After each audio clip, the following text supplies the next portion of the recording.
Hi, this is Leela Srinivasan, CEO of Parity, and this is a Sports Business Conversations podcast from ADC Partners.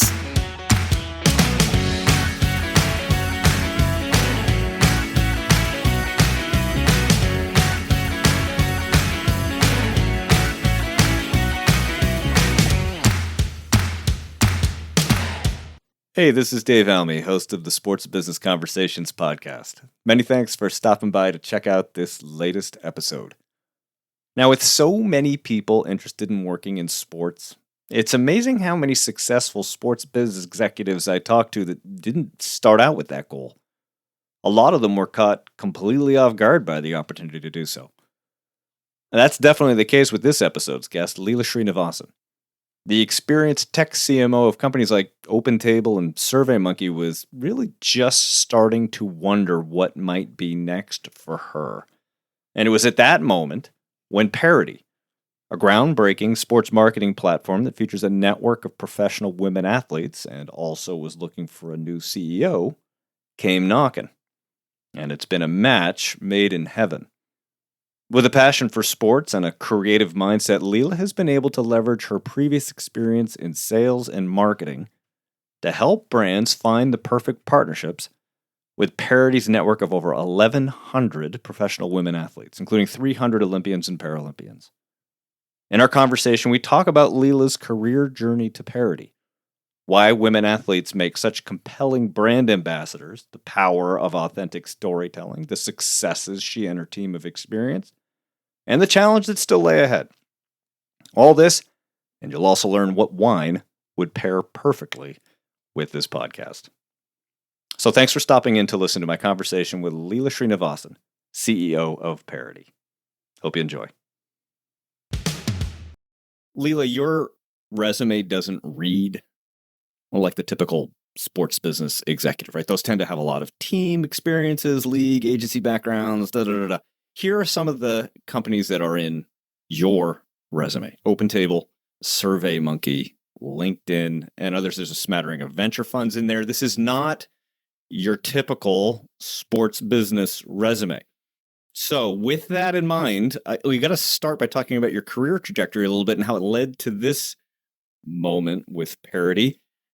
How had you viewed sports before getting involved with it? And was it something that was always on your radar and just waiting for the right opportunity? How did this all come together? Who are you, Leela Srinivasan? Oh, goodness. I feel I should lie down on a couch. That's a big question. Wow. We're going straight for it. Well, so I'd love to pretend that this was a really deliberate and calculated move on my part, getting into sports. Yeah. And I will say, I grew up watching every sport under the sun. My household was sport obsessed.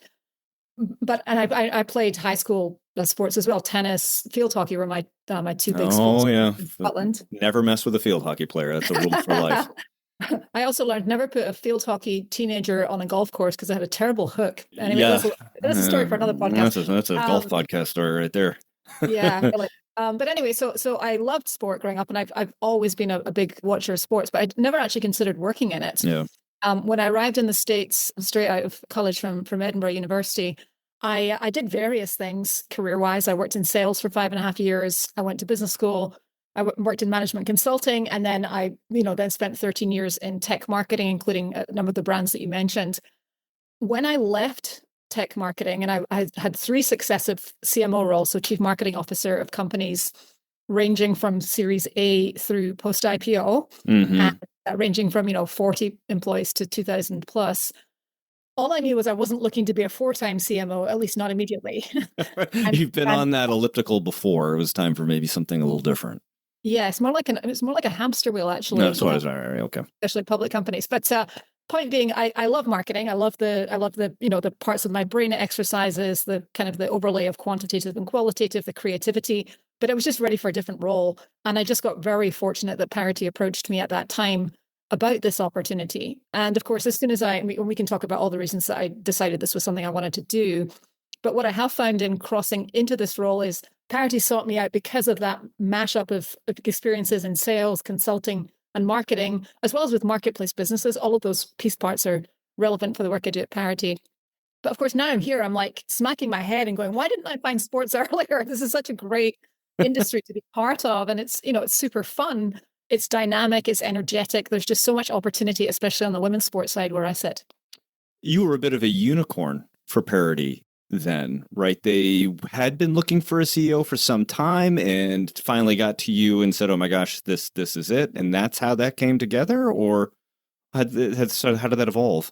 Yeah, I was not looking for this specific opportunity, and I Yeah. had not heard of Parity. I was approached by a headhunter that was Yeah. working with Parity to find that next CEO. And of course, as soon as I am a curious person, I will say. So I leaned into the conversation because again, loving sports, it sounded interesting.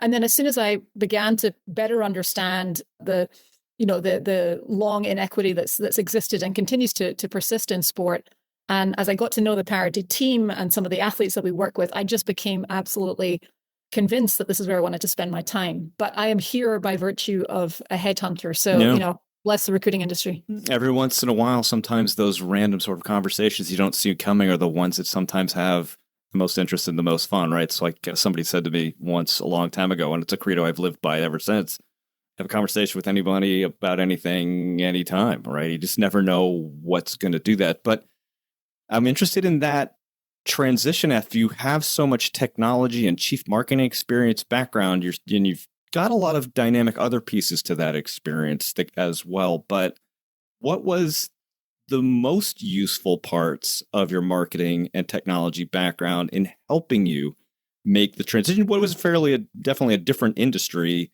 in sports? Were there parts of it that you drew on heavily, or was it just like, you know what, throw the balls up to the air and see what happens? Yeah, well, I think what I find in practice, and maybe I should go back and give the 30-second on what Parity actually Sure, is, so that absolutely. our listeners know. So we're basically a sports marketing and sponsorship platform. We focus exclusively on professional women athletes, and we help brands of all shapes and sizes basically form perfect partnerships with these athletes for everything from keynote speaking to ambassadorships to content creation to providing R&D input, making appearances, you name it. There's all sorts of very creative ways that you can involve these hyper talented athletes. And we work now with over 1,100 athletes across 85 sports.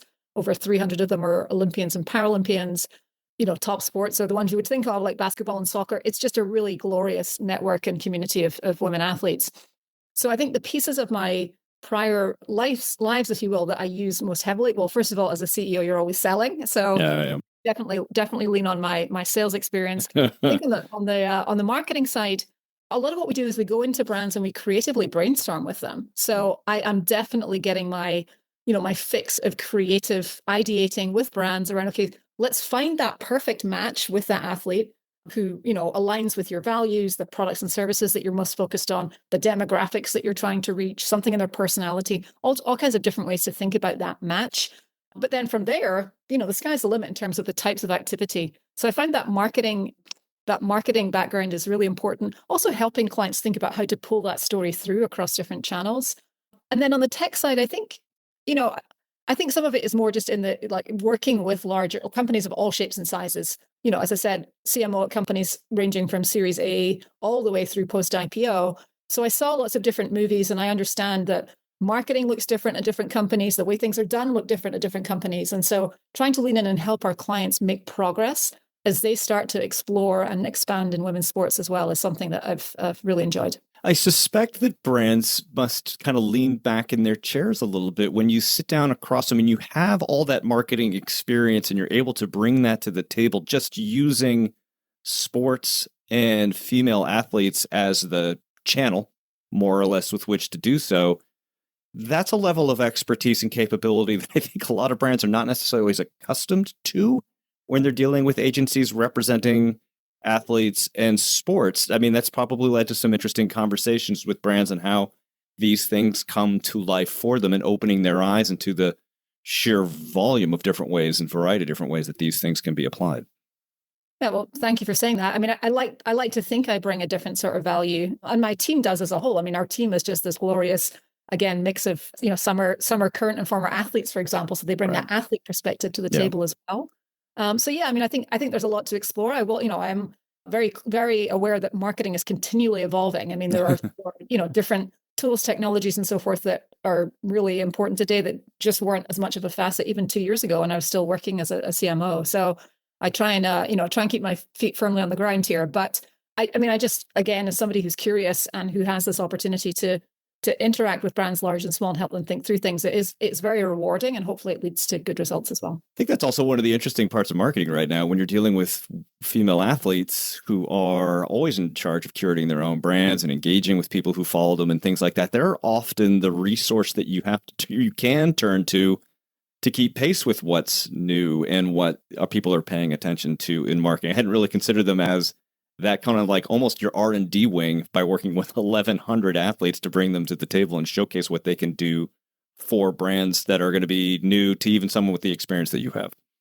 Yeah, I mean, we're just really fortunate. The caliber, the variety in this network. I mean, there's just a lot to explore there. So we always try and listen as much as we can to deliver value to them, but also help make sure that we convey their value back out to clients as well. Now, like I said, you've got 1,100 athletes that you work with, and each has their own interesting and unique and compelling stories. And I know you love them all equally, Leela. I'm not asking you to pick favorites, but I'm wondering if there are any stories that you have of athletes that you work with that stand out to you as being particularly representative of what you and Parity are trying to do. I mean, in a way, it is an unfair question.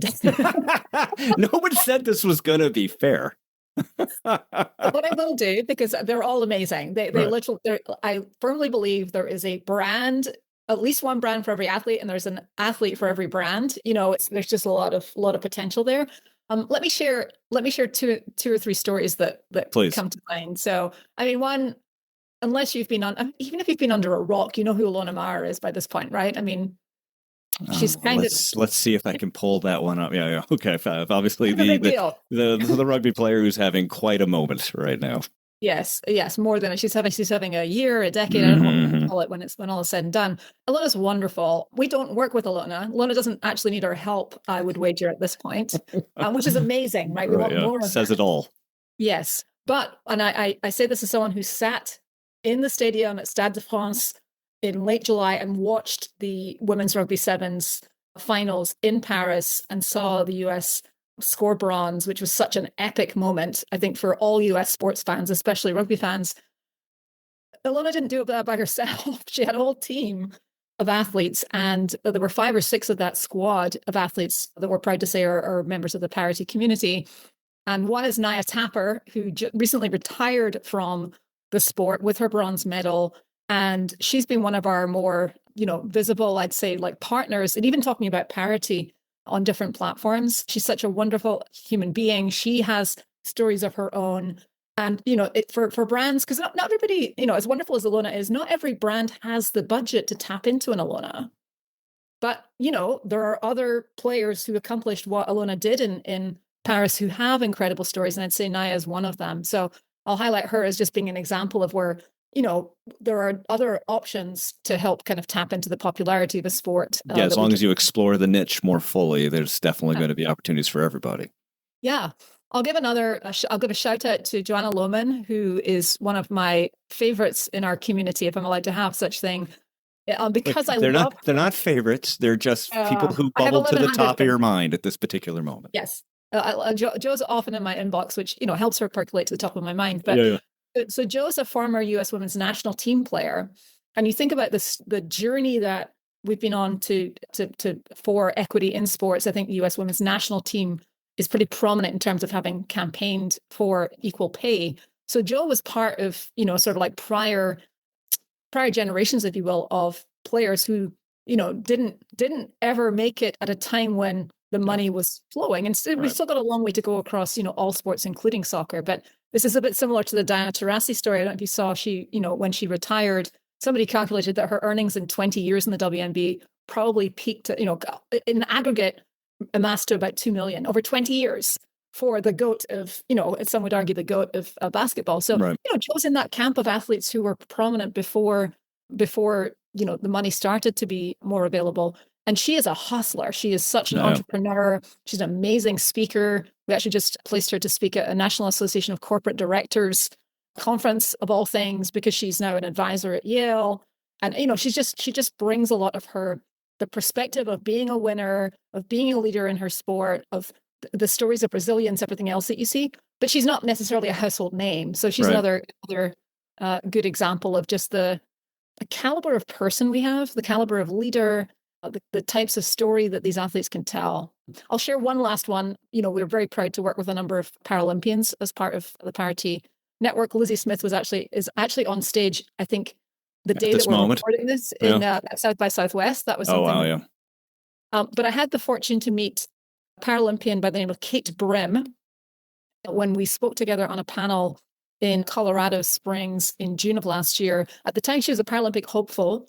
She's a cyclist, and her story is, you know, she was adopted from Ukraine at the age of 5, I think. She was a college athlete. She had a freak accident and surgery that left her paralyzed. She was a rower before that. She transitioned into wheelchair rugby, then cycling. Oh my she gosh, was very, very good at it. She then found out she was diabetic. So she's had to just overcome obstacle after obstacle. She's one of the sunniest personalities I've met.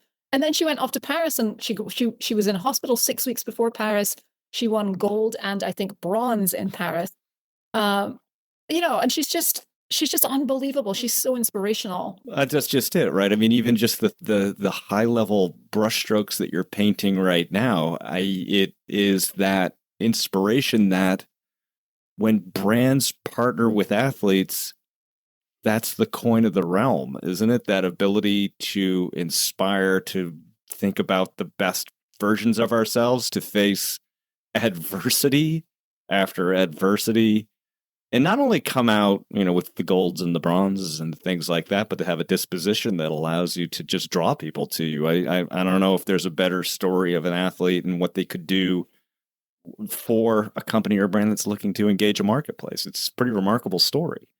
Yeah. So we've got, you know, another 1,150 plus stories. They all have different hooks, you know, not everybody's a Kate Brim story, but you know, this is where, again, I think we come into our own, is helping brands just find those exactly the right match for the stories that they're trying to tell. So talk about some of the success stories that you've had to this point when you think about like matching athletes with brands and the outcomes that, you know, you as a CMO were looking for at times.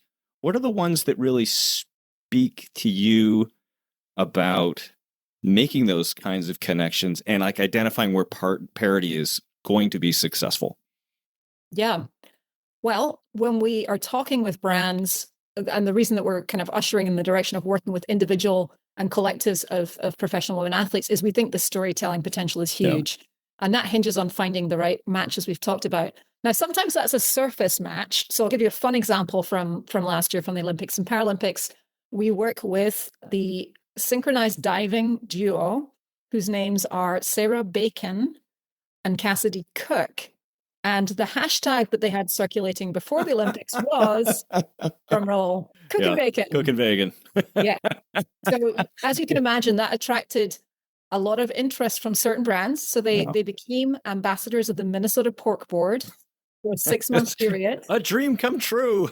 You know, that's a fantastic partnership. Yeah. And in part because those athletes were training in Minneapolis as part of this. Okay, so for sure. There was a local connection, but they did everything from, you know, appearing on Twin Cities television to cook, you know, for cooking demonstrations, to the Minnesota State Fair, lots of content and social. I mean, there were just so many opportunities for them to come out and talk about just, you know, pork being a healthy protein. So that was one example. Another fun one that they got to do was with Hormel. Oh, that. I never thought in my career, even as a marketer, I would get to provide input on a synchronized bacon flip. Well, you know, the job takes you to the places it needs to take you, Leela, and bacon flipping just might as well have been it. But guess what, Dave? The synchronized bacon flip content had a 25% engagement rate on Instagram. I mean, 25%. I mean, that is ludicrous. Isn't it? But it's how fun it is when you can find that. Sort of like, but that's just it, right? I mean, it's also understanding that working with athletes sometimes it's not necessarily like, I like bacon. That's not the answer that you're coming up with here. It's how do you find the fun in it, particularly in a social media environment where people's attention spans are, as we've all acknowledged, a little bit shorter than they used to. When you can find things like that are going to just give people that little bit of ray of sun in their day. Synchronized bacon flipping, obviously, I'm still smiling about it. I mean, that's just genius. Yeah. So sometimes it's that fun, that hook that you just can't resist. And who can resist bacon? Another completely different example. So we just wrapped a project with Advent Health, and they had a very different, sort of perspective on this. So Advent Health is a faith-based hospital and healthcare system. They're prominent in multiple states, and they wanted to experiment with telling stories in partnership with athletes. And Advent Health's mantra as a faith-based hospital system is they're all about helping their patients feel whole. And so their directive, or the kind of the remit that we had, was go out and find athletes for whom faith is a really important part of their lives, to talk about that. And, if they have some experience with our healthcare hospital system, great. If they're in our footprint, that's fantastic. And so we did. We went out, we found a slew of athletes that were a great match for the storytelling. They worked with a range of athletes, softball player, Paralympic medalist, PWHL player. And we just actually heard last week from them that the content from the series, which again was an experiment, like a first time out for them, it outperformed everything else they did in sports, including, they're very invested in NASCAR in certain areas. And so it was very exciting to hear that content really resonated with their audience. Now, that's obviously a different way to engage your audience, through emotional storytelling, but I think they really aced that one. But that's actually the thing that I found most fascinating about Parity, is that ability that you have to reach out to your athletes with questions about what gets them excited, right? So you can go out and say, this is a faith-based client, is faith important to you? Because it goes to the underlying idea of authenticity, right? It's not someone getting up in front of like, I like, bacon. It's, no, this is why this is important to me. This is that truth. And I, sometimes bear away from using authenticity because it's so common. Everybody's saying, I gotta be more authentic. Blah, blah, blah. But this is a real application of what that means. And that comes out through the content that's produced associated with it. So that ability to filter across your athlete pool is that a differentiator for you all to be able to draw those stories out and make sure that they apply to the different brands? Yeah, I believe our differentiation is quantity plus story coverage plus quality of story, right? So it's sort of like we have. That sounds like math. I gotta write that one down. I don't know of anyone else who works, has this focus on professional women athletes that looks across every sport, that doesn't, we don't care whether the athlete has 5,000 followers or 5 million followers.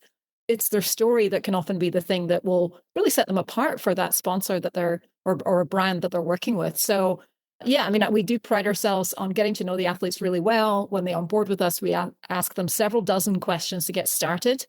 But periodically, we're reaching back out to them because we're talking to a new brand that's interested in a specific aspect of how they live their lives, or who's a fan of a specific product, or, as I said, it can be many different things that cause that common connection. And, I know the word authenticity does get thrown around a lot, but if you put yourself in the shoes of the athlete, they also want to be working, repping products that they believe in. And I think what's nice for us is, we ran some research last year among fans of women's sports, as well as just the general population in 7 countries. And we found that women athletes tend to be more credible, more believable when they're repping products. So 57% of people surveyed in these 7 countries believe that women athletes really actually have a belief in the products they're representing, compared to 50% who would say the same about male athletes. So a 7 percentage point swing is actually pretty significant. Pretty consequential. Yes. Yeah, exactly. Can you talk about, we've talked about some of the successes and some of the things that you're excited about. Where have the challenges been for you?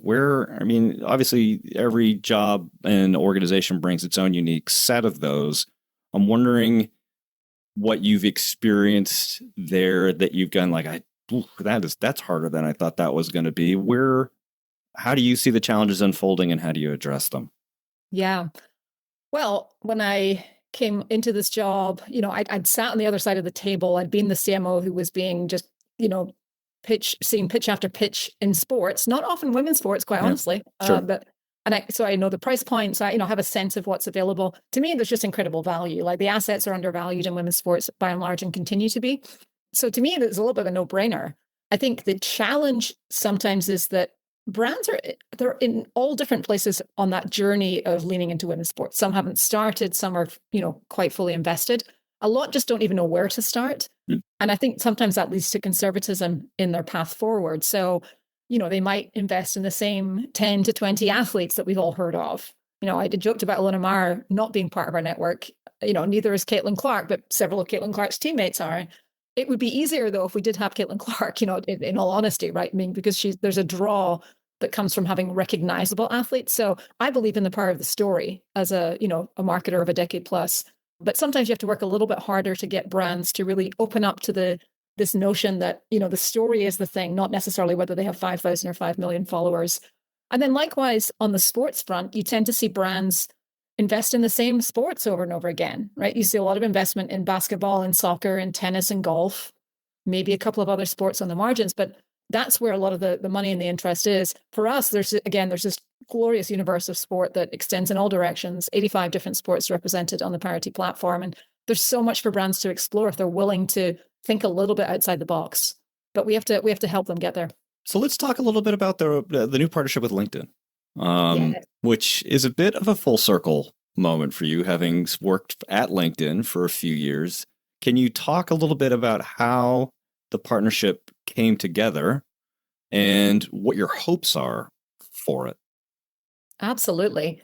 So first, as you said, I worked at LinkedIn for 4.5 years back in the day, pre-IPO through a post period. You were like employee number 500 or something? 500. 500 when they got 20,000 employees now or something like that. I don't know. Yeah, I mean, even when I left in mid 2014, there were 6,500, and now that I don't know what the exact number is, but it's 20,000 plus, I think. So it's crazy little social media thing, right? Yeah, my one of my claims to fame, I was part of the team that beta tested sponsored content before that became a thing, and now of course it's all over LinkedIn. But no, oh gosh, no kidding. Anyway, back to the story of the partnership. So I love what I continue to love what LinkedIn stands for. Creating economic opportunity for the workforce. My team had been speaking with them generally, and I want to give a shout out to Megan Sheffield, whom I know has been on your podcast before. A couple times. Sheffield, man, she's like a penny that keeps turning up. Well, she was the kind of the spark, the conduit, I would say. She had the vision around this and how it fitted into things that LinkedIn was doing. But part of the conversation did come back to some research that we published in December. And part of, our unique value prop, as I said, is like having a front row view into all these different sports, all these women athletes. So we ran a piece of research. We surveyed 500 professional women athletes across 55 sports to understand, okay, what are the true economics of being a professional women athlete? Yeah. And I can imagine that the punchline is, it ain't pretty. It ain't pretty. So no, and, I'm not laughing because it's funny. No, it's not funny. In fact, well, I'll just share a couple of stats, but this was, I think, part of what caught Megan and LinkedIn's attention. Of the 500 athletes, what we found is once you subtract the costs of competing, training, and traveling for your sport, 50% of the athletes said that they don't make a penny from actually playing professional sport. Yeah. And this is Olympians, Paralympians. Yeah. This is NWSL players, it's W players, you name it. People performing at the highest level of their chosen discipline and coming out even. Yeah, financially. Isn't that disappointing? Yeah. We also found 88% of them, as a result of that, 88% of them said that having access to a $20,000 annual sponsorship would be either very meaningful or life-changing. Yeah. Crazy. And I don't want to minimize this because $20,000, depending on your circumstances, can be a considerable amount of money. But in the world of athlete partnerships, it's just not that much money. Right. That's exactly right. And also, I would argue as well, in the world of marketing, right? Yeah. It's actually not that much money. Not that much money. To do a job of storytelling and really kind of making those connections. To be the source of content that draws thousands and thousands of people. Yeah, no, it's and gets people to think differently and have a different relationship with your brand. Exactly. Yeah, exactly right. I think these were the points. Also, the research showed that 74% of these athletes have a second job. As a result of the financial situation. Yeah. 1 in 4 works full time year round in addition to training 25 to 30 hours a week. So they might be professional athletes, but they're also often members of the workforce. Yeah. So the partnership kind of began rooted in those numbers, and very excited to be working with LinkedIn on a couple of different fronts. So one is, you may have noticed, LinkedIn is becoming more and more of a platform for conversations, for content, and video is surging across the platform. So the partnership involves guilty. Yeah, I know. We're all at it, right? Yeah. Varying degrees of success, but we're all at it. So the partnership involves mobilizing 20 athletes, this month and next. And we did a push around International Women's Day to do some storytelling around some prompts that LinkedIn provided that tied into their National Women's Day push. It's also about LinkedIn providing resources to the athletes to help them grow in their careers, know how to network and use the platform more effectively. Because another thing that we've seen is athletes, because they're having to make money on the side of their sport, they've become quite proficient often in Instagram and TikTok sometimes. LinkedIn is more of a mystery to some of them. I mean, if you're like a Joe Lohman who's retired and has like a speaking career, yes, you figured out how to use it, but many haven't. And so there's a journey for them to take that will really help them off the court, off the field, and in life after sport. So we're really excited to have these two prongs, getting more athletes out there, telling their story on LinkedIn's platform, getting more known, but also just creating dialogue around their talk tracks, and then also helping the athletes behind the scenes to think about their careers more holistically. So the hope is then that that's going to expand not only the familiarity that folks can see these athletes on LinkedIn, sharing their stories on LinkedIn, but also help the athletes themselves understand how this new quotes, I'm using air quotes there, a social media platform can benefit them ultimately. And ideally that spools down to other women athletes who are in that sort of same world that you're talking about here, working professionally while training and doing things like that. So it's almost like the benefit works both ways for both your network and women athletes, but also for the company as a whole and Parity athletes more grandly. Yeah, I think that's right. And, my take is that LinkedIn as a platform, we're at the very early stages of sports content and conversations on LinkedIn. Mm-hmm. There's so much opportunity. It is so far from saturated. And I would not say the same about necessarily every other platform. And you think about the business of sports and how much conversation there is around that. I do think there's an opportunity for there just to be more of that happening on the world's largest professional network. And these athletes hopefully will be part of that.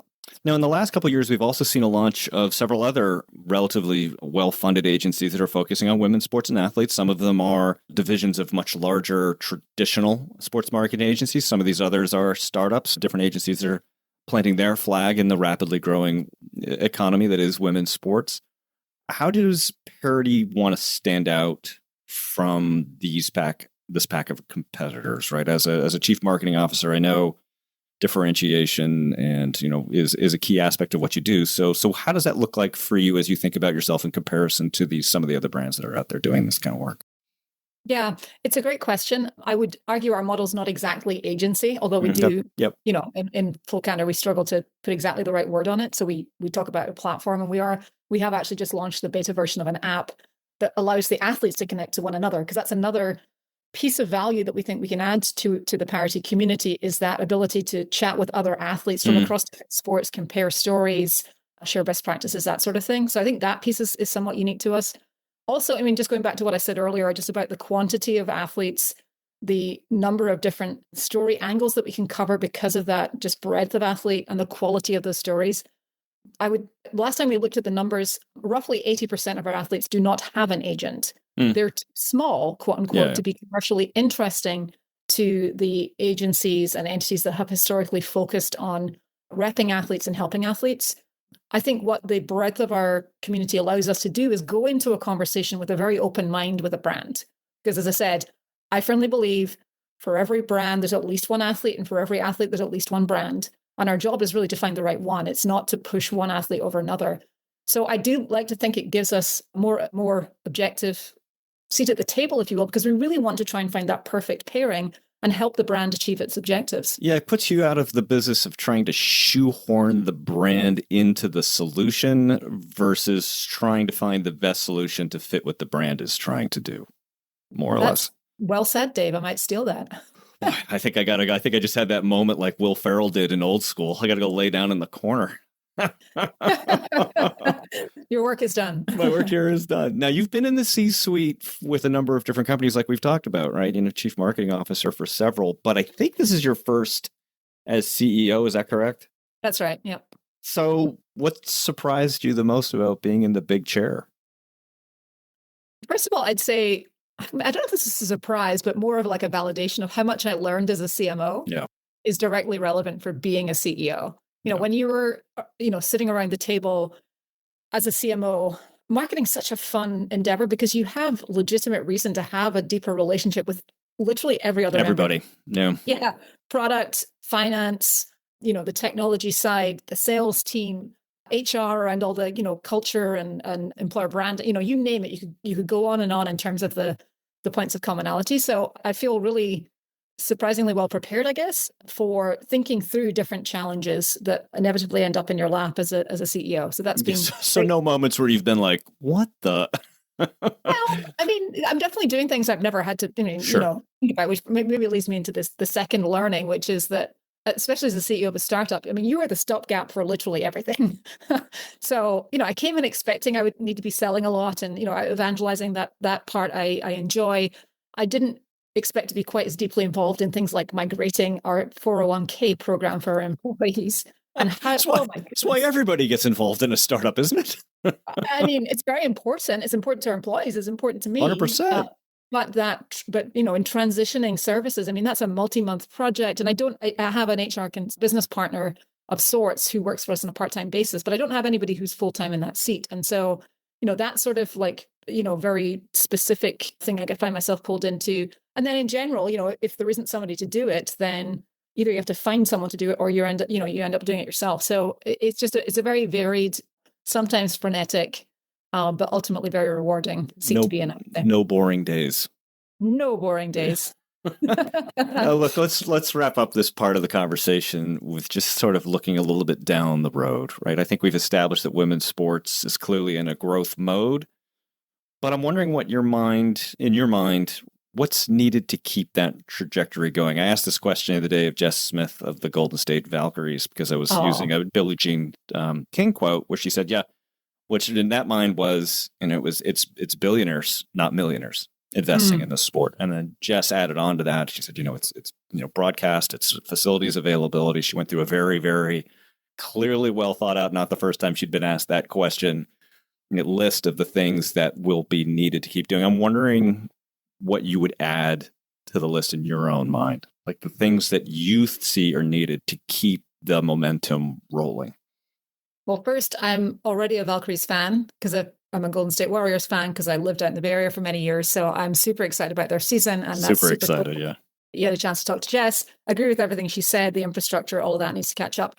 Two things from my vantage point. One would be more creative thinking from brands to tap into storytelling. So, as I said, don't be constrained by the 5 to 10 athletes and the small number of sports. There's just a whole ocean of opportunity there. The second thing I would say, I mean, every person, whether they have a budget or not, can be a fan. Every person can buy merch. Every person can tune in. So I think just fans continuing to put their eyeballs and their money where their mouth is. We've run the research. We know that a high percentage of the population watches women's sports at least a few times a year. And we know that women athletes are respected as societal role models. We know that people want to see brands investing more. We know that, consumers have spoken basically through our research, through other research. We need people to continue to almost not quite lobby, but be looking out for and tuning into women's sports. I mean, if you haven't been following what's going on Unrivaled this season, the 3-on-3 basketball league, that's coming up on its finals in the next week. That is must-see TV, in my opinion. So tune into that if you haven't seen it before. Be eyeballs supporting that sport. And by the way, the action is fantastic. When you're supporting a team, like go watch your local team if you can. Buy merch if you can. All of these things put more money into the system. So more, continue that demand coming from the fan side. And then brands, again, just really kind of tapping into that storytelling opportunity. Brands will find the fans. That's no doubt about that. I'm with Leela Srinivasan. She's the CEO of Parity. Leela, thanks so much for the time today. But lest that you think that your work is done, I have to now put you in the lightning round. Oh, goodness. What is this? That is the appropriate reaction. I've got now, these are not difficult. These are just quick questions that I'm going to ask you to respond to with the first thing that comes to mind. Are you ready? If I said no, it wouldn't make a difference, would it? It really wouldn't make a hell of beans of difference. So, buckle up, Buttercup, because here we go. All right, first one. You were co-chair of the Wine Society at the Tuck School of Business at Dartmouth. What wine would pair well with this podcast? Oh, goodness. Well, it depends. It depends on the time of day and also the time of year. Okay, well, it's 11 o'clock in the morning. It's 10:45 in the morning. So what should I be drinking? It's 5:30 somewhere. I mean, I'm a sucker for bubbles, so I would say, I would pair us with a nice sparkler. Yeah. I will vote for Une Femme. They're my someone who worked for me at Open Table. Jen Pelka is the founder of that wine brand. They make women-owned and operated company that makes wine produced by female winemakers. They have delicious sparkling wines called Une Femme. So Une Femme is something celebratory for the podcast, basically, is what we're talking about. Perfect. Yes. Perfect. Next one. You attended the University of Edinburgh, as we discovered, but you were also a featured player in the Footlights Theatre Company. What was your favorite role, and what line from that role can you remember? So I played this is in the Edinburgh Fringe Festival in the 90s. I was in the world premiere of a play called 110 Days. Okay. And I played the part of Kathy, who was a psychotic goth who had a knife under her bed. And I had this really dramatic monologue, which I don't remember all of, but the beginning said something like, he comes, and when he comes, he brings the darkness with him. And I said it differently, but that was the This is Kathy, the knife-wielding goth. Sounds scary. I mean, for the people who are just listening in audio, Leela's this smiley personality. Like, she's coming through. It's hard to... Clearly, you were very good at the acting. All right. Well, I don't know. Well, fortunately, it wasn't recorded, so we'll never know. Well, that you know of. I'm sure there are people searching right now, going to YouTube. All right, last one. You did some management consulting time, including some time at Bain, where you apparently looked into the international vacuum cleaning market. What should we know? Oh my goodness, you've really gone deep on this research. So it was the door-to-door vacuum cleaner market, which back in 2007 or whenever it was. Wow. You remember random things, right? At that time, 20% of all vacuum cleaners sold in Italy were sold door to door. Still in 2007. Yeah. I tell you, things you never thought you were going to learn on this podcast. I never thought you'd have to utter again, and certainly. So thanks for that, Dave. Real one. Leela Srinivasan, CEO of Parity. Thanks so much for the time today. Thanks, Dave. It's been a blast. Thanks for listening to this episode of the One-on-One Sports Business Conversations podcast. If you enjoyed it, we always appreciate a subscribe, share, comment, or like. And don't forget, you can always find past episodes at abcpartners.com/podcast. This podcast is written, produced, edited, and hosted by Dave Almy. And theme music was composed by Scott Holmes.